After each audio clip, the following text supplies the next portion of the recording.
Assalamualaikum warahmatullahi wabarakatuh. Perkenalkan, nama saya Nurfajina Wasarahimi dengan nomor PP 2213012.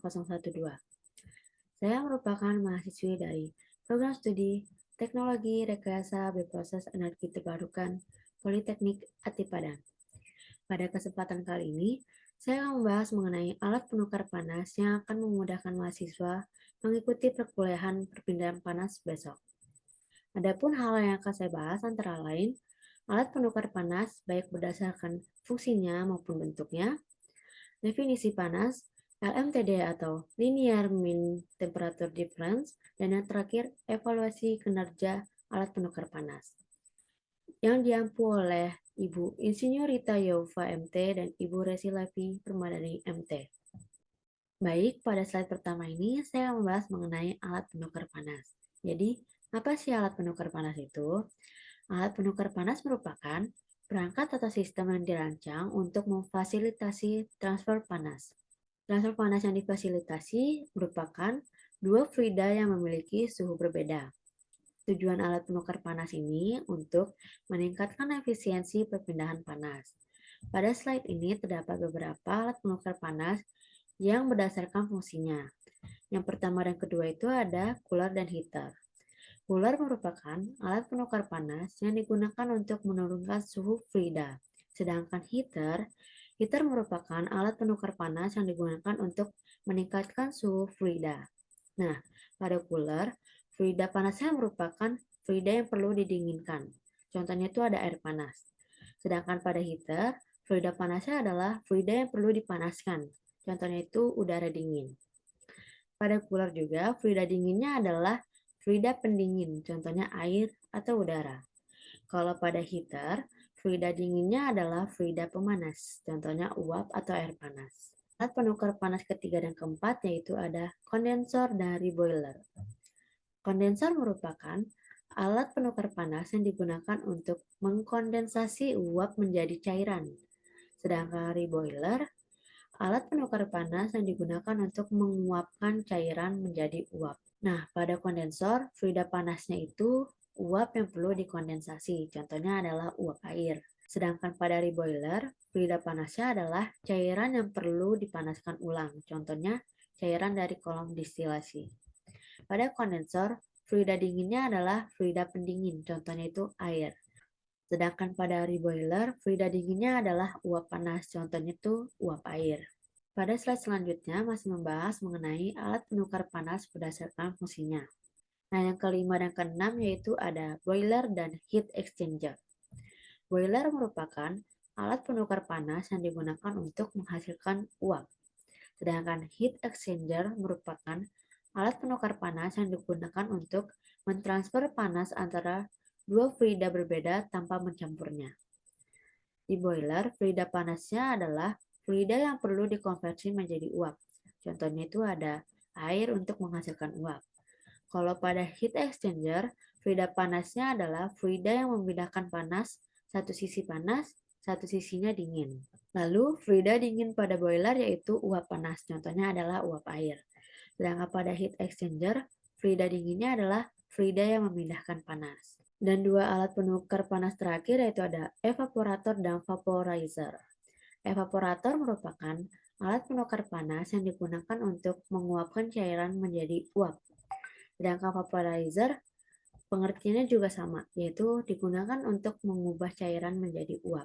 Perbedaannya yaitu terdapat pada fluida panas dan fluida dinginnya. Kalau pada evaporator, fluida panasnya adalah cairan yang perlu menguapkan komponen pelarut. Contohnya itu cairan yang mengandung zat larut. Sedangkan vaporizer, fluida panasnya merupakan cairan yang perlu menguapkan zat padat atau cair. Contohnya adalah cairan amonia yang menguap untuk pendinginan. Untuk fluida dingin pada evaporator adalah fluida pendingin. Contohnya ada air atau udara. Sedangkan fluida dingin pada vaporizer adalah fluida pemanas. Contohnya uap air.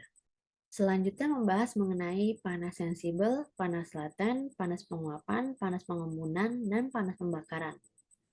Nah, panas sensibel adalah panas yang terlibat dalam perubahan suhu benda tanpa perubahan fase. Rumusnya adalah Q sama dengan mCp delta T. Sedangkan panas laten adalah panas yang terlibat dalam perubahan fase benda pada suhu konstan. Rumusnya adalah Q sama dengan M kali L. Kalau untuk panas penguapan merupakan panas yang terlibat dalam perubahan fase dari cair menjadi gas. Rumusnya adalah Q sama dengan M kali HF. Sedangkan kalau panas pengembunan adalah panas yang terlibat dalam perubahan fase dari gas menjadi cair. Dirumuskan Q sama dengan min M kali HV. Pada panas penguapan dan panas pengembunan, rumusnya adalah sama. Yang membedakan hanya pada pengembunan yaitu di tanda negatifnya. Karena pada panas penguapan dan panas pengembunan ini memiliki perbedaan fase perubahannya. Yang terakhir yaitu ada panas pembakaran. Panas pembakaran merupakan panas yang dihasilkan selama reaksi kimia pembakaran terjadi. Rumusnya adalah Q-com atau Q combination sama dengan M kali HF. Untuk keterangannya antara lain, Q sama dengan panas dalam satuan energi. Satuannya adalah Joule atau kalori.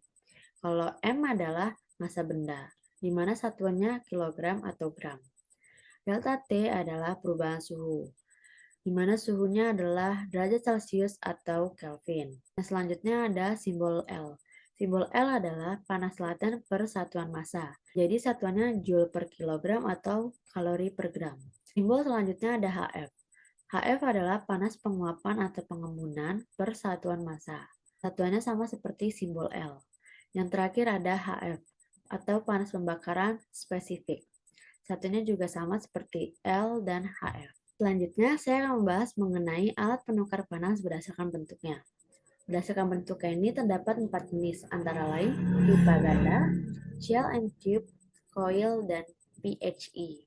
Baik, yang pertama pipa ganda. Pipa ganda digunakan dalam aplikasi laju aliran rendah hingga sedang, sehingga pipa ganda cocok untuk perpindahan panas skala kecil yang memiliki viskositas tinggi. Contoh dari alat penukar panas aplikasi dari pipa ganda adalah pemanas air dalam laboratorium. Yang kedua ada shell and tube. Shell and tube ini umumnya digunakan dalam industri. Karena aplikasi laju alirannya tinggi, dia juga tahan terhadap tekanan tinggi dan efisien dalam penukaran panas skala besar. Contoh shell and tube yaitu penukar panas untuk mesin pendingin. Alat penukar panas yang ketiga ada coil. Coil digunakan dalam aplikasi yang luas permukaan penukar panasnya perlu ditingkatkan dalam ruang terbatas.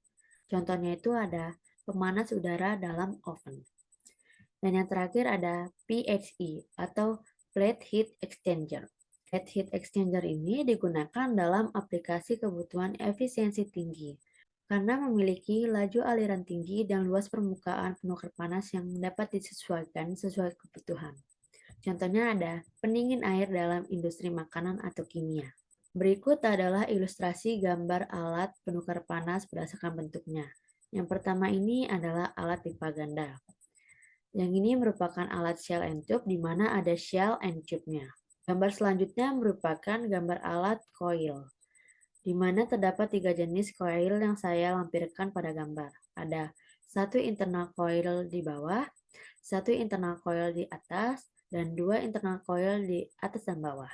Yang terakhir merupakan gambar PHE, di mana pada gambar ini terdapat plate-plate untuk perpindahan panas yang terjadi.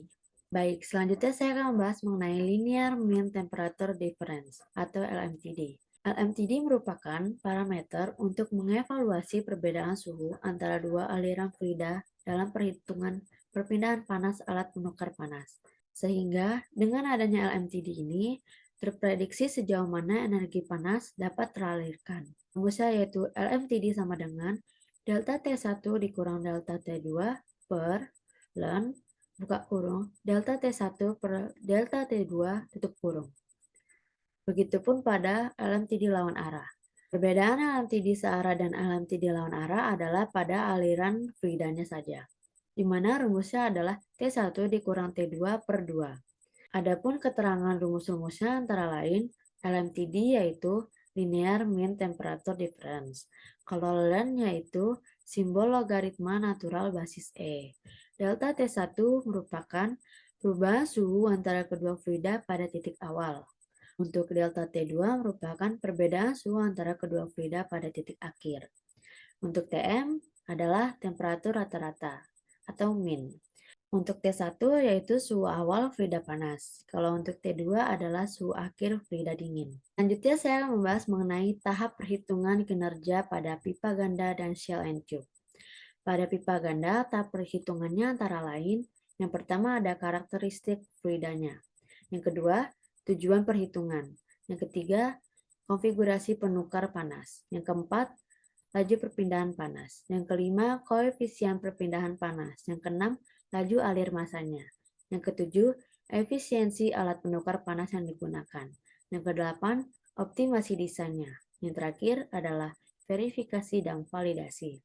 Sedangkan tahap perhitungan pada shell and tube antara lain, yang pertama ada spesifikasi project, yang kedua desain alat, yang ketiga beban panas, yang keempat luas permukaan, yang kelima koefisien perpindahan panas, yang keenam perbedaan temperatur rata-rata logaritmik, yang ketujuh efisiensi alat penukar panas, yang kedelapan pengawasan konstruksi, dan yang terakhir verifikasi.